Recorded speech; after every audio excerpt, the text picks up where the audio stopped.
Alors aujourd'hui à Saint-Quentin, ici au quartier Europe, je suis accompagné de Laureline et Marlon, tous deux en mission service civique, avec une mission bien spécifique parce que c'est dans le cadre du dispositif Solidarité Senior. Merci de m'accorder quelques instants dans votre journée de travail parce que là vous allez justement rendre visite à quelqu'un, c'est ça Laureline?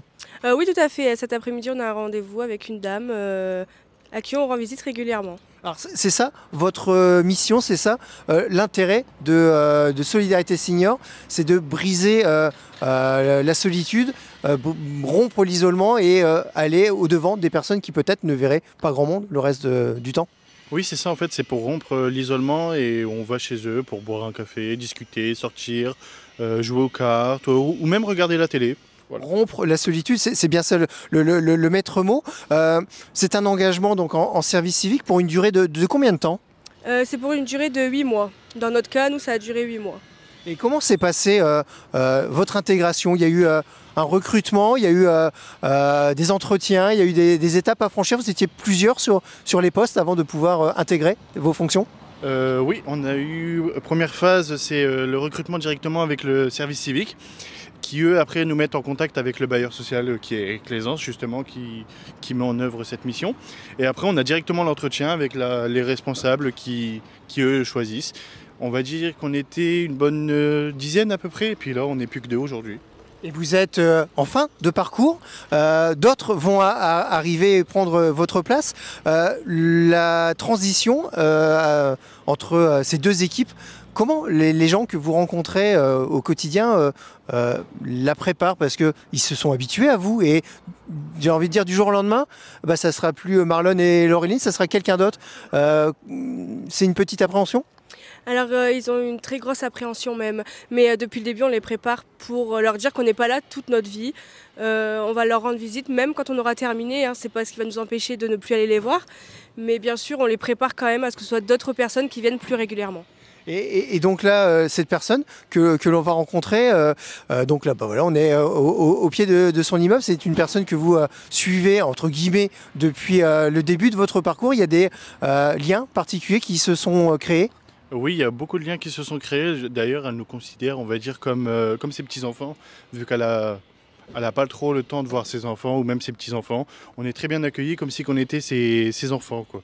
Alors, chose particulière aujourd'hui, vous me disiez en préparant cet entretien, son quotidien est un petit peu bousculé en ce moment parce qu'il y a des travaux chez elle, c'est ça? Oui, c'est ça, il y a des gigotis de meubles en ce moment chez elle. Et des gigotis de meubles, je ne sais pas si vous avez la réponse chez vous, mais moi j'ai un gros point d'interrogation. Qu'est-ce qu'un gigotis de meubles? Alors en ce moment, il y a beaucoup de travaux de réhabilitation dans les appartements et du coup là, il y a des personnes qui sont venues chez elle pour changer ces meubles de place, les recouvrir et du coup, en ce moment, elle est en plein dedans. Donc elle s'inquiète un peu et vous êtes là pour la rassurer. Je peux vous accompagner? On va à quel étage là?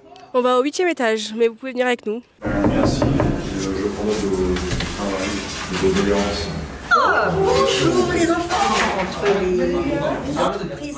Donc nous voici chez vous, Madame Prodan. Merci de nous accueillir en plein travaux. Laureline nous a parlé tout à l'heure d'un gigotis de meubles. Effectivement, on voit que vos meubles ont un peu bougé. Hein. C'est ça, exactement. Ils ont bien bougé, même sans mon autorisation. Donc là, vous êtes sur une période un petit peu compliquée qui bouscule votre quotidien. Laureline, Marlon m'ont expliqué que c'était aussi important pour vous de pouvoir compter sur eux dans des moments comme ça où votre quotidien sort de l'ordinaire. Et c'est certain. En réalité, voilà, j'ai connu ces 2 jeunes, que ce soit Laureline ou Marlon. Ce sont des jeunes qui sont venus me rendre visite. Au départ, j'étais un petit peu résistante, c'est ça. Et puis après, je me suis dit, pourquoi pas? Moi aussi, j'ai des petits-enfants. Et donc, si mes petits-enfants faisaient le même travail, je serais contente qu'on les reçoive. Qu'est-ce qui fait qu'au début, on hésite un peu à ouvrir sa porte comme ça à des jeunes qu'on ne connaît pas, après tout? Nous sommes maintenant... Lorsque j'étais jeune, les portes s'ouvraient beaucoup plus facilement. Maintenant, avec peut-être ce qu'il se passe dans la vie, la conjoncture actuelle, je ne peux pas vous dire quoi exactement. On a peur. Voilà. Il y a une crainte d'ouvrir la porte. Voilà. Mais bon, voilà, les barrières sont vite tombées. Marlon et Laureline sont arrivés avec leur sourire et leur bienveillance et ça vous a fait plaisir pendant ces 8 mois parce que là, ils arrivent à terme de leur contrat. C'est ça. Mais exactement, je suis contente d'avoir fait leur connaissance. Je trouve que c'est une très bonne initiative. C'est une bonne initiative d'envoyer des jeunes comme ça et qui mériterait qu'on leur ouvre beaucoup plus de portes. Voilà. Et ce que je souhaite maintenant, vu notre dialogue, nous avons eu des dialogues, les échanges étaient vraiment sympathiques. Ce que je leur souhaite, c'est d'ouvrir d'autres portes maintenant pour leur avenir. C'est ce que je souhaite pour eux. Voilà. En tout cas, on sait déjà que pour Laureline et Marlon, des changements ont été faits au niveau de leur vie personnelle. Voilà, ça vous a fait, on l'a dit tout à l'heure, grandir, évoluer. Nul doute qu'au niveau professionnel, des portes vont s'ouvrir.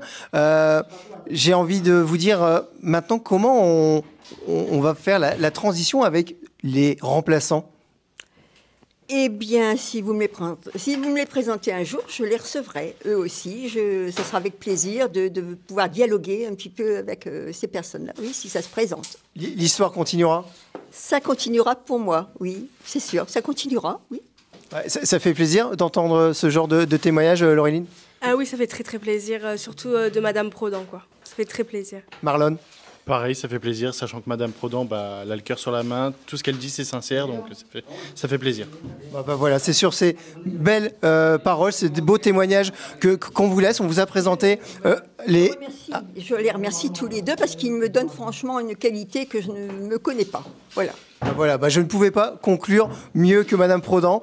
Voilà, vous en savez plus sur ce dispositif Solidarité Senior avec les jeunes du service civique. Merci à vous.